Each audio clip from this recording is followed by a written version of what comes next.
Nosso tema hoje perpassa o estudo desse livro inicial do monoteísmo na Terra, que é o livro Gênesis, vindo da tradição do missionário Moisés. Mas através de uma luz muito especial, de uma perspectiva muito especial, que é a luz da doutrina espírita, que liberta os nossos corações e o nosso entendimento, a fim de proporcionar a possibilidade sonhada por muitos séculos, primeiro, de poder ter acesso a esses textos, porque missionários como Jan Hus morreram na fogueira, simplesmente porque desejavam que o povo tivesse acesso aos escritos sagrados.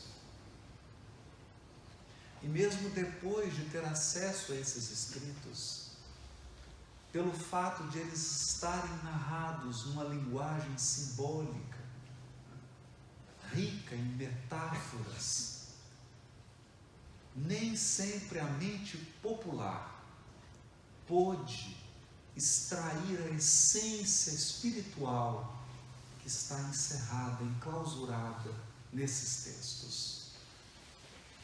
Mas graças à boa vontade e à caridade dos espíritos superiores, que pelas mãos de Allan Kardec tiveram seus ensinos codificados e sistematizados, hoje nós podemos ler com clareza, com uma clareza nunca antes atingida, porque com o auxílio dos princípios espíritas podemos adentrar nesses textos e retirar o espírito da letra, o pão espiritual para as nossas almas sedentas de consolo e de esclarecimento.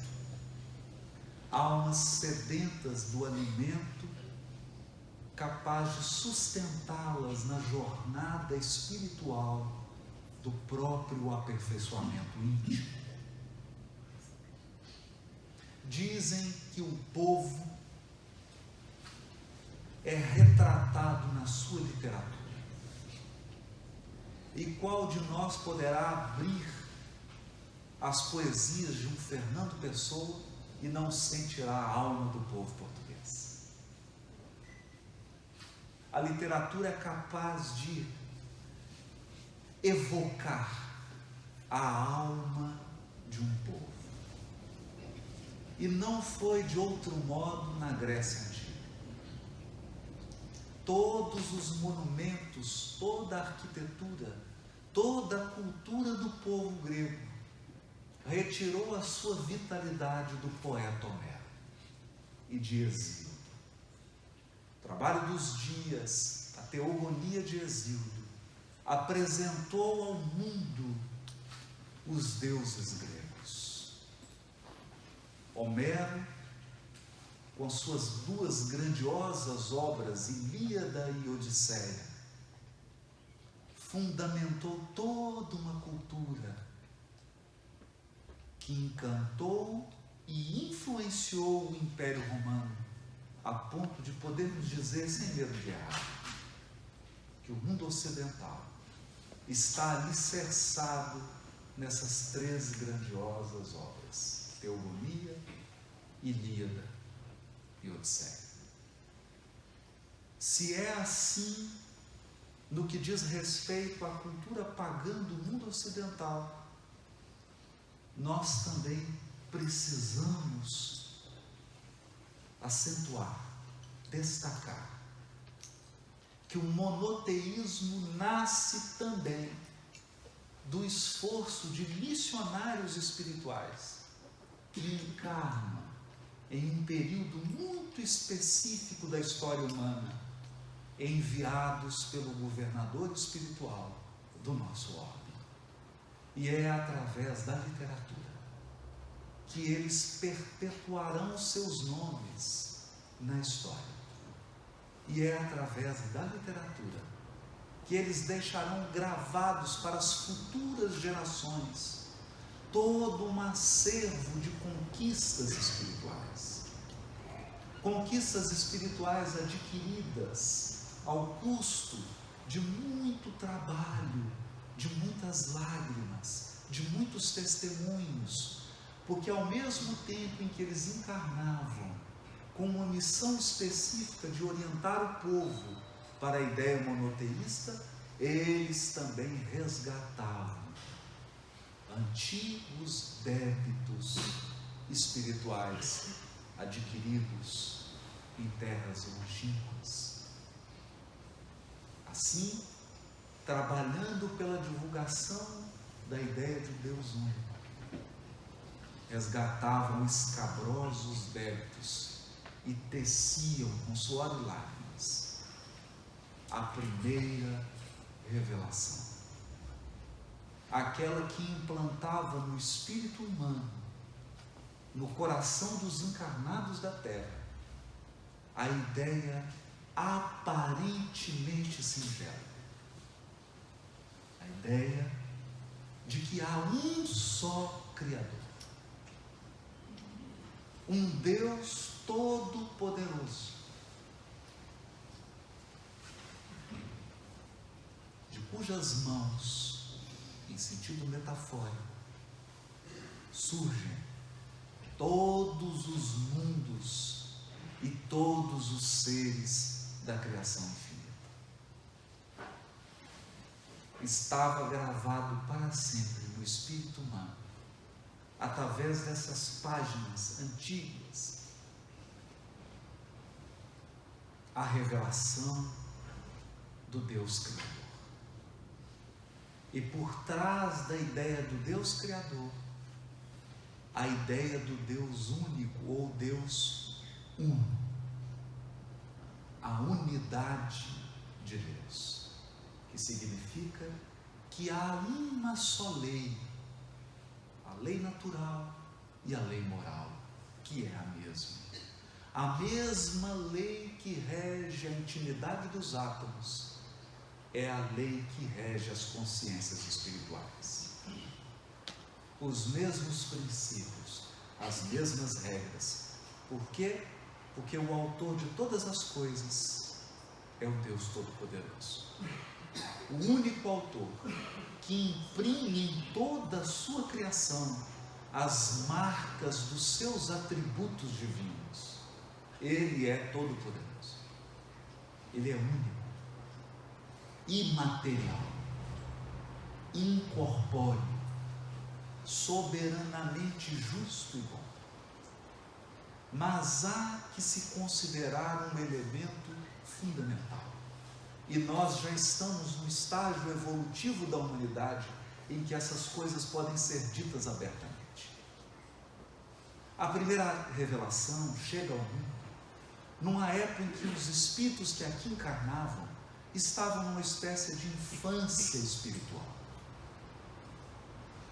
Embora houvesse um progresso material abundante, embora pudéssemos observar a hegemonia do Egito, da China milenária, da Índia, dos Vedas, da Grécia, não se observava na intimidade dos seres encarnados um movimento espiritual de madureza.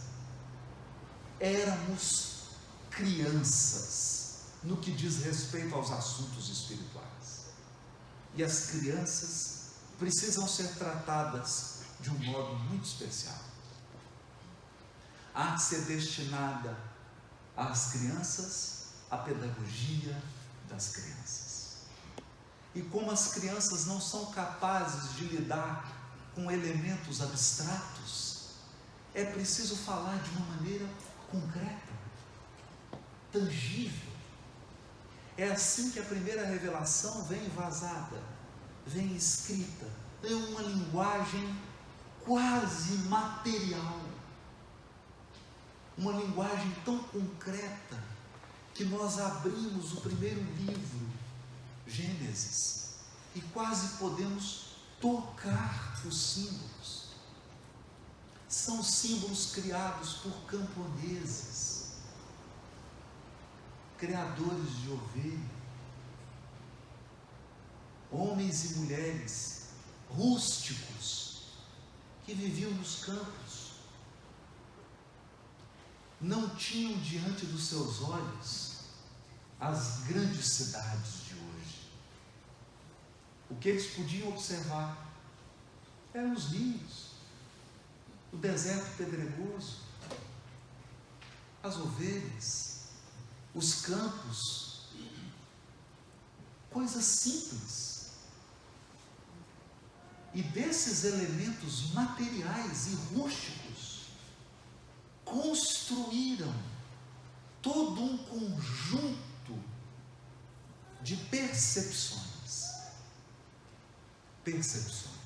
Hoje, iluminados pela doutrina espírita, nós sabemos que esses escritores, que esses missionários tinham percepções do mundo espiritual, eram intuídos, orientados pelos espíritos superiores, sob a coordenação do nosso governador espiritual, nosso Senhor Jesus Cristo. Portanto, percebiam realidades profundas, aquelas realidades que muitas vezes nós temos dificuldade de expressar com palavras, porque há sentimentos e percepções humanas que não cabem nas palavras. Os poetas sabem disso, e em Portugal nós temos muitos deles, grandes poetas, grandes, estão no Parnaso de Alentum, voltaram do mundo espiritual para nos dizer que a vida prossegue para além do sepulcro, que a morte não existe, que vale a pena amar, que a nossa vida não se restringe ao corpo físico, que há muito mais coisas entre o céu e a terra do que eles confiam na nossa vã filosofia. Portanto, essas percepções precisavam ser vestidas, e se vestiram com a cultura da época. Examinemos algumas delas. O livro de Gênesis começa diferente de todos os outros livros das tradições.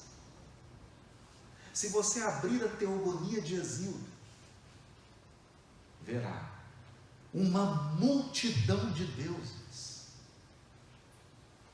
Um Deus que criou os mares, um Deus que criou a terra, um Deus que criou o sol, um Deus que criou a lua. E não raro esses deuses estão numa guerra perpétua, em luta. Os deuses nascem do conflito. O próprio rei do Olimpo, Zeus, assassina o próprio pai. A história dos deuses pagãos é um misto de horror e guerra. Mas o livro do monoteísmo, o livro que nasce da inspiração espiritual superior, começa com o Deus único, que não luta com ninguém, que não briga com ninguém, simplesmente fala. Simplesmente diz: haja luz. E com a sua palavra, na poesia do livro de Moisés, o que é uma poesia? E deve ser lido como uma poesia. O livro Gênesis deve ser lido como se lê Fernando Pessoa, como se lê Antero de Quental. poesia. Então, pela palavra do Deus Todo-Poderoso, surgem as estrelas, o sol, a lua, a terra, os mares, pela palavra. Basta que o Criador fale e o mundo passa a existir. E então, naquele símbolo tecido com as impressões e com a sensibilidade daqueles camponeses poetas,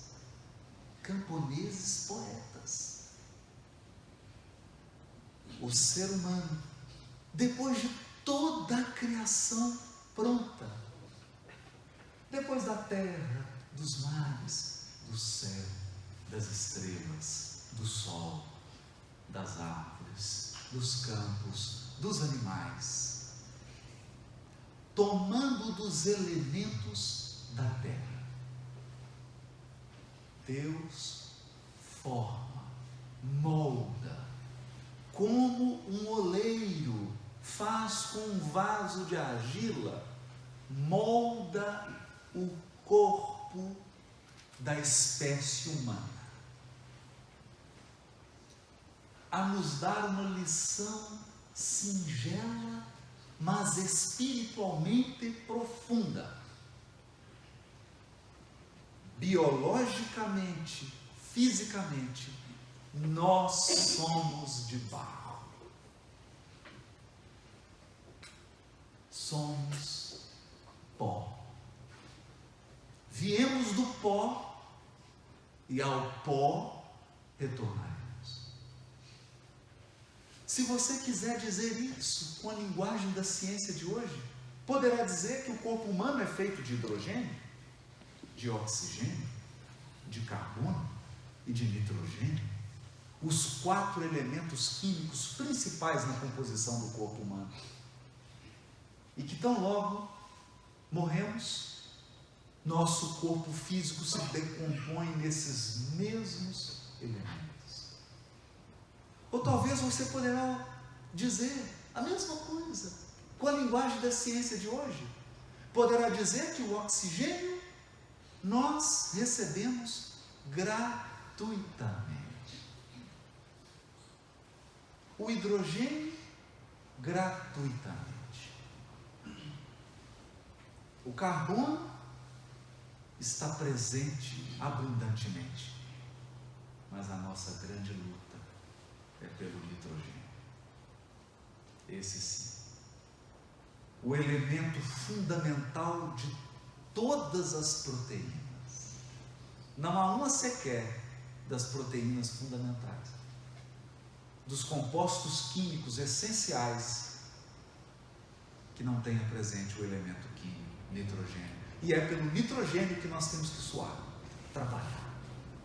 É pelo nitrogênio que nós empreendemos guerra, lutas, esforço para a conquista do nitrogênio. Então, na maneira simples dos camponeses, eles davam-nos lições grandiosas. Deus forma o corpo, que é material. Forma o primeiro ser humano. E na singeleza desses camponeses poetas, que nome irá receber o primeiro ser humano? O nome do barro do qual ele foi formado.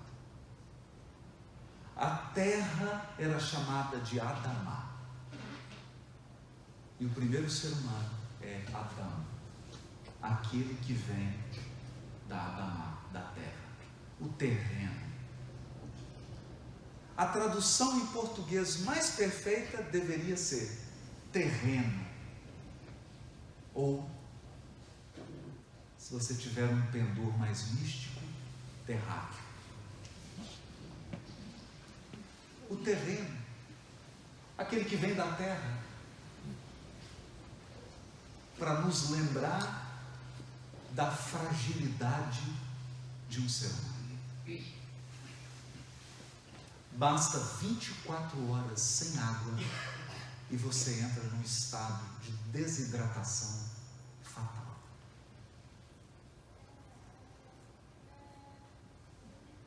Basta uma singela infecção e você pode fazer a grande viagem para o mundo espiritual. O nosso corpo é uma argila. Maravilhoso, bem moldado, obra-prima, mas frágil como o barro. Todas essas coisas Deus formou com a sua palavra. Mas na linguagem dos camponeses poetas, Deus toma essa forma de barro e sopra nas narinas dessa forma, e ao soprar, essa forma toma vida. O símbolo parece simples. Por que Deus criou o sol com a palavra, a luz com a palavra, os mares com a palavra? Mas ao criar o Espírito, soprou.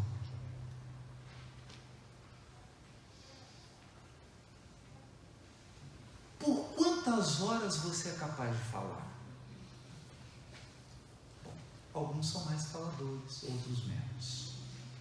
Alguns são capazes de falar por 24 horas, sem parar. Outros, por 2 horas, 4 horas.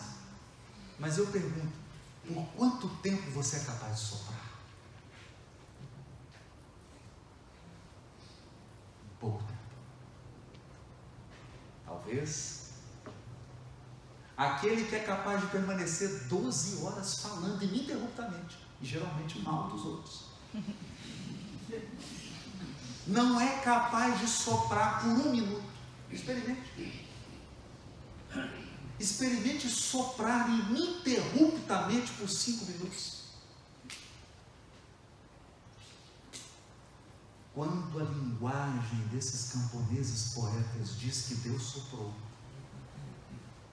é para dizer do esforço divino que exige a criação dos espíritos. Os espíritos vêm do mais profundo de Deus. Deus cria universos com uma palavra. Mas como os espíritos são essência divina, ele sopra, vem de dentro, exige um esforço monumental e divino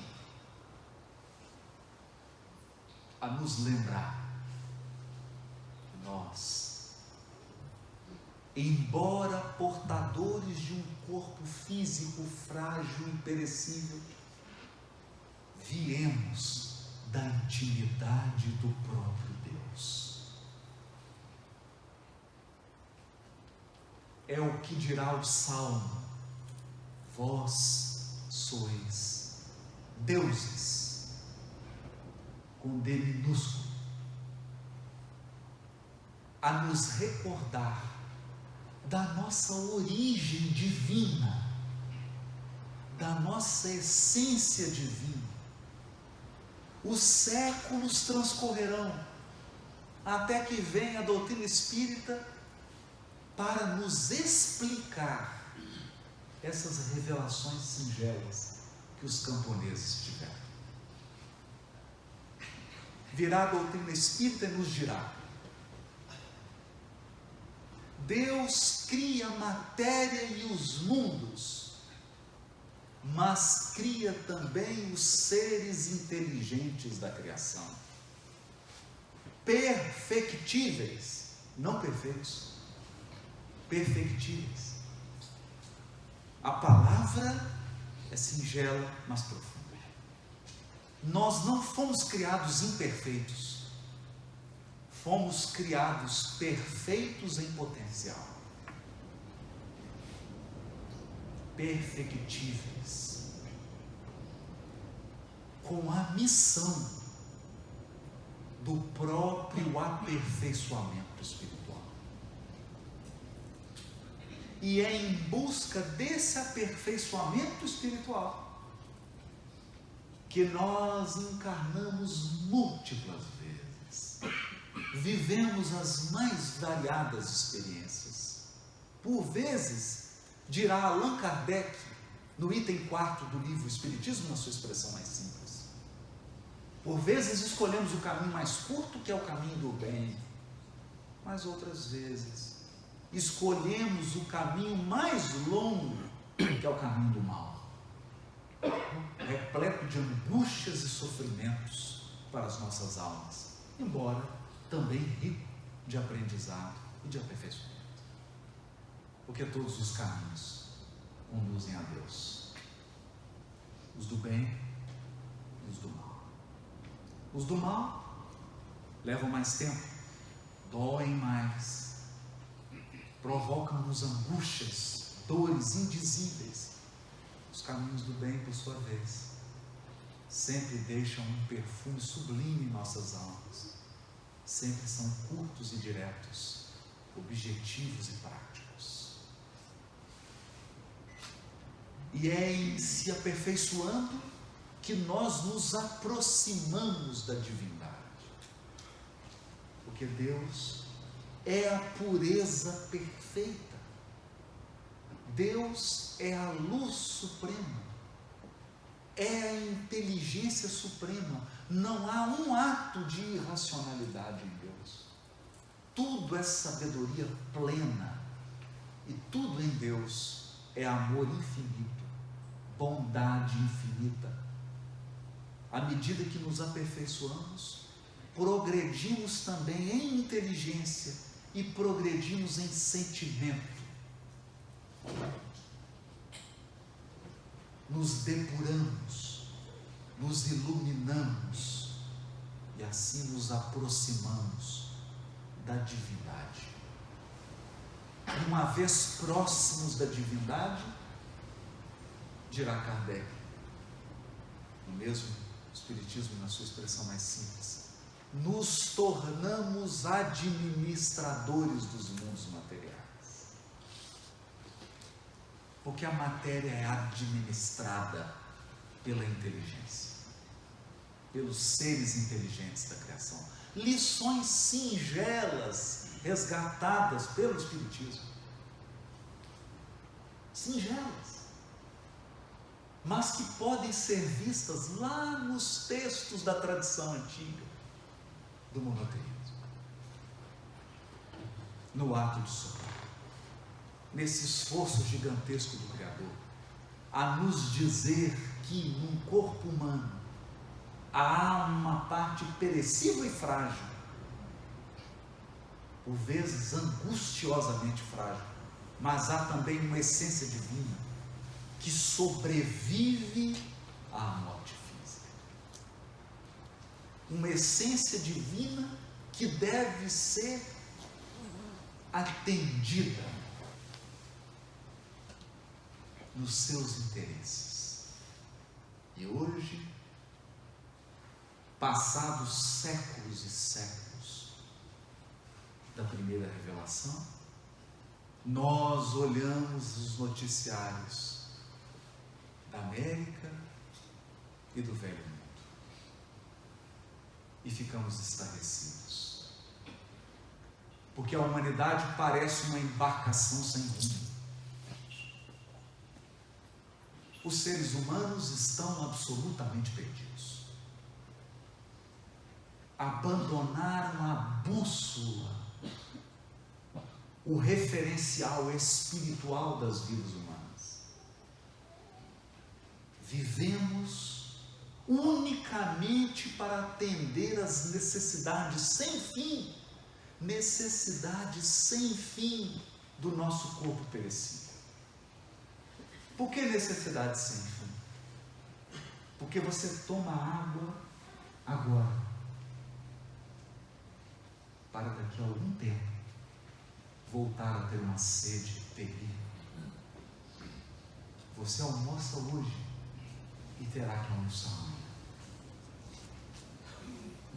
Você dorme agora e amanhã inevitavelmente terá que dormir.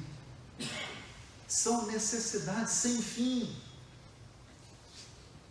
E ao lado dessas necessidades básicas do nosso corpo perecível, há as necessidades que o espírito inquieto cria fantasiosamente para as suas vidas.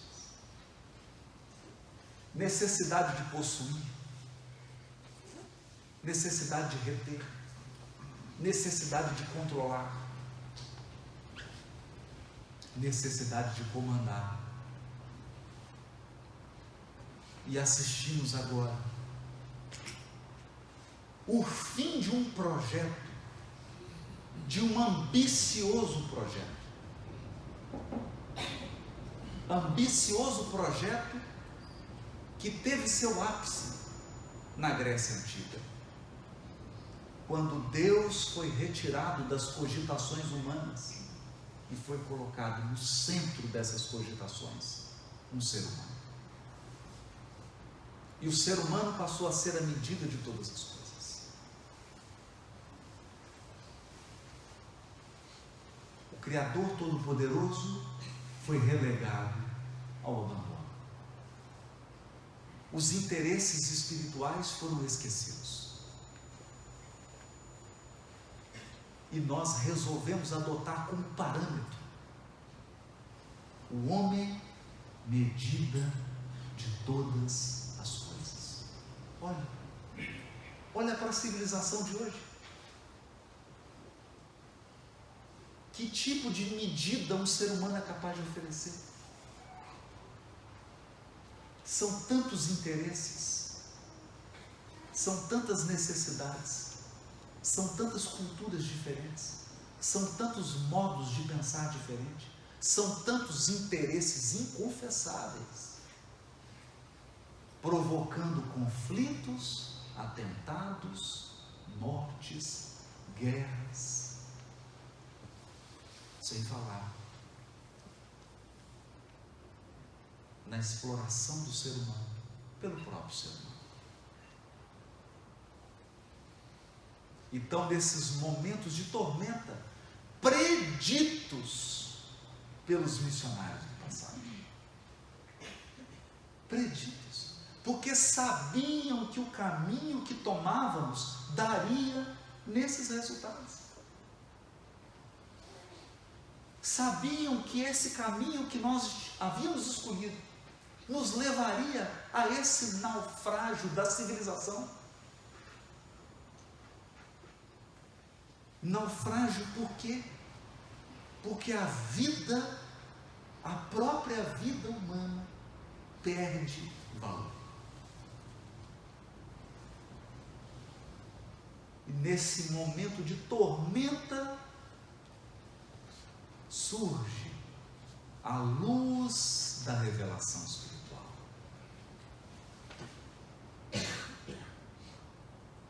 A luz da revelação espiritual que está traduzida nesses textos, mas que foi vivida pelo guia e modelo da humanidade.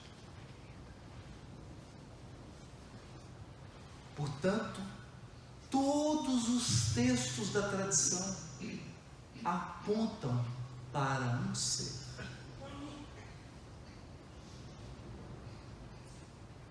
Para uma consciência. Deus nos cria ignorantes, sem nenhuma ciência do mundo material e do mundo moral. E à medida que a evolução se dá, nós vamos adquirindo conhecimentos e habilidades que nos tornam capazes. Mas Deus também nos cria simples, sem nenhuma experiência, quer seja do bem, quer seja do mal. E à medida que evoluímos, vamos aprendendo, ao custo de suor e lágrimas, o que é o bem e o que é o mal. Porque ao provocarmos o mal no destino do nosso semelhante, o mal retorna para o nosso destino com função pedagógica, a fim de nos ensinar que a dor do próximo é também a nossa dor. E causar sofrimento ao semelhante é o mesmo que provocar sofrimento em nós mesmos. E assim, de experiência em experiência, vamos perdendo aquela simplicidade, aquela ingenuidade do princípio e vamos nos tornando espíritos experientes, vividos, amadurecidos pelo tempo e pela evolução. E quanto mais nos aperfeiçoamos, mais brilha em nós a lei divina gravada em nossas consciências. Ocorre que a beleza do Espiritismo é que ele nos apresenta Jesus numa nova perspectiva, em um novo ponto de vista. Jesus não é mais apenas um símbolo religioso. Não é mais uma figura para ser apenas adorada. Jesus agora nos é apresentado como um modelo de consciência espiritual que está em total harmonia com as leis divinas. Quis Deus, na sua sabedoria infinita, não mais enviar livros, enviou-nos uma consciência, um ser integral, completo, para que nós pudéssemos vê-lo, para que nós pudéssemos contemplá-lo, para que nós pudéssemos percebê-lo pela inteligência e pelo coração, sentindo o que é uma consciência integrada nos seus potenciais divinos. Agora é possível olhar para Jesus como a síntese do nosso futuro. Do nosso futuro. Ele é o nosso destino. Espiritualmente falando, nós estamos numa jornada que nos conduzirá indiscutivelmente aos padrões do Cristo de Deus. Quanto mais nós evoluirmos, quanto mais avançarmos espiritualmente, mais brilhará o padrão do Cristo em nós. Por quê? Porque os potenciais divinos que estão desabrochados nele estão em nós. É como você olhar para uma videira do Douro, repleta de castas preciosas, e olhar para uma muda de videira. Qual a diferença? Apenas o tempo e o cuidado. Você olha para uma muda de videira e sabe que é destino dela transformar-se numa videira frondosa e repleta de castas raras, que darão o melhor vinho. Portanto, nós olhamos para todos os encarnados e vemos neles mudas de videira, que com o tempo, o crescimento e o cuidado se tornarão videiras maravilhosas. Por quê? Porque somos videiras. Com o tempo, nós não daremos laranja, nem limão. Alguns estão dando limão agora, um pouquinho azedos, mas daremos uva, porque essa é nossa essência. Portanto, os Espíritos dizem: Cristo é nosso futuro. Ele é nosso futuro. Irremediavelmente, quanto mais passar o tempo, mais nós nos tornaremos semelhantes a Jesus. Essa é uma verdade. Por isso ele é modelo. É nosso destino. Nós fomos criados essência divina, e a nossa essência vai brilhar, ela vai se manifestar, ela vai eclodir, mais dia, menos dia, porque o livre-arbítrio nos dá a capacidade de atrasar a evolução, mas jamais de impedi-la. A evolução é um determinismo divino. Você vai evoluir de bom humor ou de mau humor, de cara fechada ou sorrindo. Terá que evoluir, não é opção. E o Cristo sabe disso. Por isso, se você abrir as páginas do Evangelho segundo o Espiritismo, no capítulo Cristo Consolador, poderá ler a página ditada pelo Espírito Verdade, em que ele diz assim: eu, jardineiro divino, cultivo as vossas almas no silêncio dos vossos pensamentos.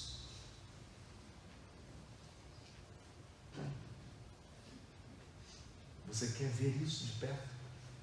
Eu cruzei o Atlântico uma vez. Tive que cruzar o Atlântico para ver as vinícolas do Douro. E o vinicultor enxerta a muda na base. As vinícolas daqui têm 300 anos. Ele enxerta a muda, ela vai crescendo, e quando a muda é jovem, ela é jovem. Ela é do jeito dos jovens. Então ela dá folha para tudo quanto é lado. Ela não tem disciplina. Então o que ele faz? Poda. Corta a folha, corta um galho, coloca um pedaço de madeira para que ela cresça na direção reta. E ele então tira tudo quanto é erva que possa prejudicar. E ele então faz o quê?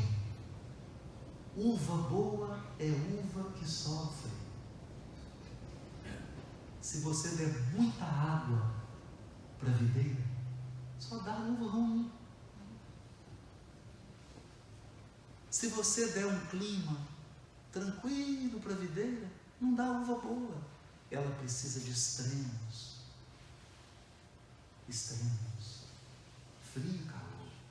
Variações elevadas de temperatura.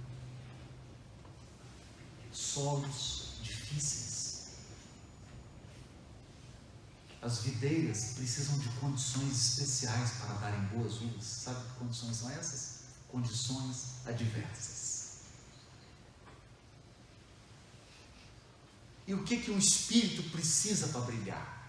Provas e expiações.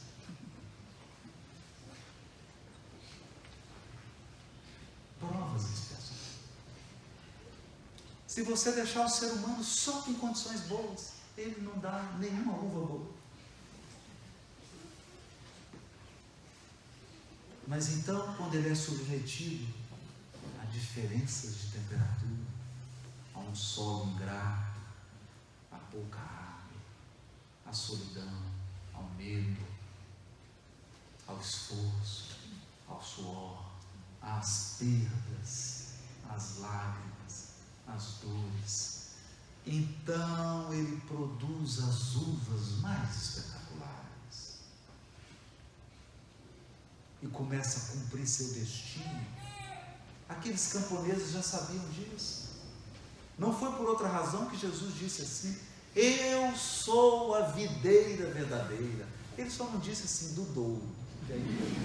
Isso não está lá. Não está lá. Senão nós vamos criar uma briga com as outras vinícolas espalhadas pelo mundo. Mas ele disse: eu sou a videira verdadeira e meu pai é o lavrador.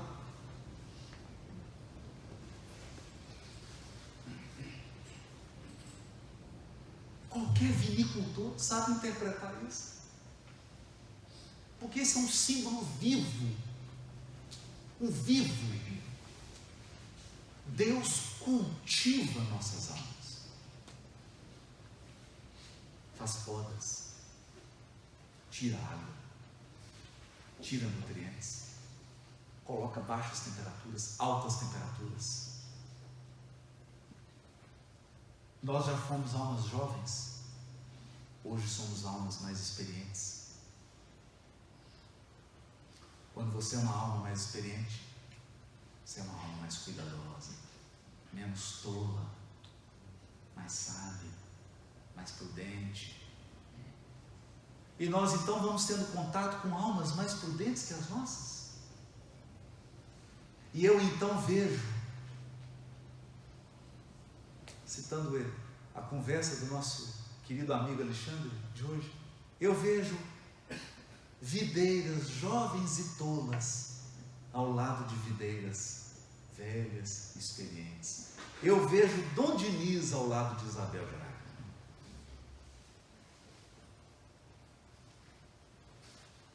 É que Deus mistura. Coloca espíritos superiores ao lado de almas tolas como as minhas, por exemplo. Não posso falar com ninguém. Espíritos superiores ao lado de almas tolas. Para que a gente aprenda quem é você. Quem é você? Você é o corpo de barro? Ou você é o sopro de Deus? Você acha que todo o seu amor, que toda a sua sabedoria, que todo o seu esforço, que toda a sua luta vai ficar no caixão? Não. Não. O túmulo é uma porta que se abre para experiências mais grandiosas. Eu diria, para as verdadeiras experiências, as eternas. Portanto, o Espiritismo nos devolveu a genuína espiritualidade dos textos sagrados. Porque hoje nós olhamos para Jesus como o sol da imortalidade, nosso guia e modelo, como aquele vinicultor que irá cultivar as nossas almas até que elas possam produzir o melhor dos vinhos, espiritualmente falando. o melhor deles. Nesse dia, quando Cristo houver completado o seu trabalho em nossas almas, nossas palavras serão somente e tão somente palavras de amor e bondade. Nossos pensamentos serão unicamente pensamentos de sabedoria, de beleza e de amor. Nossos gestos serão a fraternidade pura. Nossos hábitos serão simples. Seremos grandes por dentro. Seremos realeza interior. Seremos puros, profundamente puros e simples, como as águas cristalinas do Douro. Seremos esperança, fé, inteligência, primor, cuidado, disciplina. Quando a obra se concluir, estaremos mais próximos do Criador. E então, ocuparemos a parte que nos toca na criação. Nos transformaremos em administradores dos mundos e em pedagogos das almas mais simples e mais jovens que as nossas. Essa é a evolução espiritual. É isso que esses textos tentaram dizer e disseram. E é isso que as luzes da doutrina espírita lançam sobre esses textos, para nos ensinar: brilhe a vossa luz.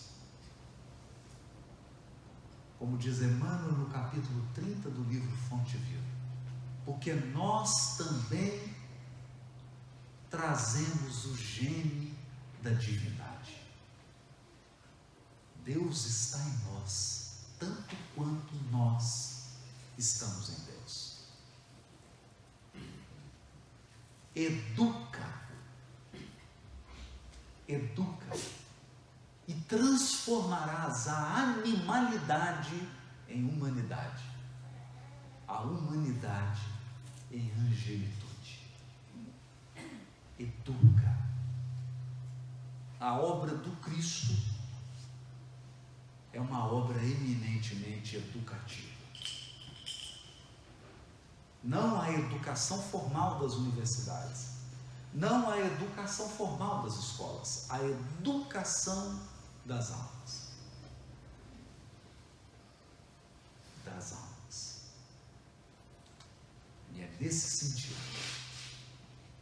que nesses momentos de tormento na Europa e no mundo inteiro, nós sabemos que a revelação espírita é luz para as nações, luz para os corações.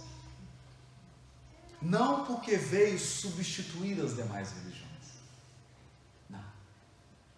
É luz porque veio nos recordar de que nós não somos o corpo de argila, nós somos o sopro de Deus. Nossa vida não termina no túmulo. Nossos interesses são interesses maiores e mais grandiosos que os interesses do corpo perecível. Nosso destino é a grandeza espiritual, por enquanto, impossível de ser totalmente visualizada por nós. O que nos aguarda é a felicidade suprema, felicidade tecida no amor e na sabedoria. E para isso, nós temos um guia. Nós temos alguém que conhece o roteiro, que conhece o caminho, que conhece os perigos da estrada, que conhece todas as adversidades da estrada, todas as emboscadas da estrada. Ocorre que as ovelhas morrem, não porque o pastor as conduz mal, elas morrem quando se desgarram do cajado. É preciso espiritualmente reconhecer que estamos sob condução espiritual. E como nos diz Alcílio no livro Renúncia, a alma é dotada de estranhos poderes. Estranhos poderes. Nós pressentimos. Nós sentimos. Nós sabemos quando há algo para acontecer. Nós sabemos quando os nossos pés trilham por caminhos que não são os melhores. Nós sabemos quando estamos sob inspiração. Sabemos quando estamos conduzidos. Sabemos também quando sofremos interferências. A alma é dotada de percepções que extrapolam os 5 sentidos. É hora do mundo acordar. É hora da humanidade acordar para os seus potenciais espirituais e começar a utilizá-los. É hora de reconhecermos que acima das misérias humanas está o mundo espiritual, que antecede o mundo material, que não depende dele e que sobrevive a ele. Com estas luzes grandiosas, todos nós aqui poderemos empreender a nossa marcha evolutiva, a nossa peregrinação em paz. Não sem lutas, não sem dores, mas em paz. Em paz. Muito obrigado, meus irmãos. Que Jesus possa amparar o coração de cada um aqui, das nossas famílias, dos nossos entes queridos, e possa acordar em nós nossas memórias espirituais, a fim de que nós nos recordemos de quem verdadeiramente somos.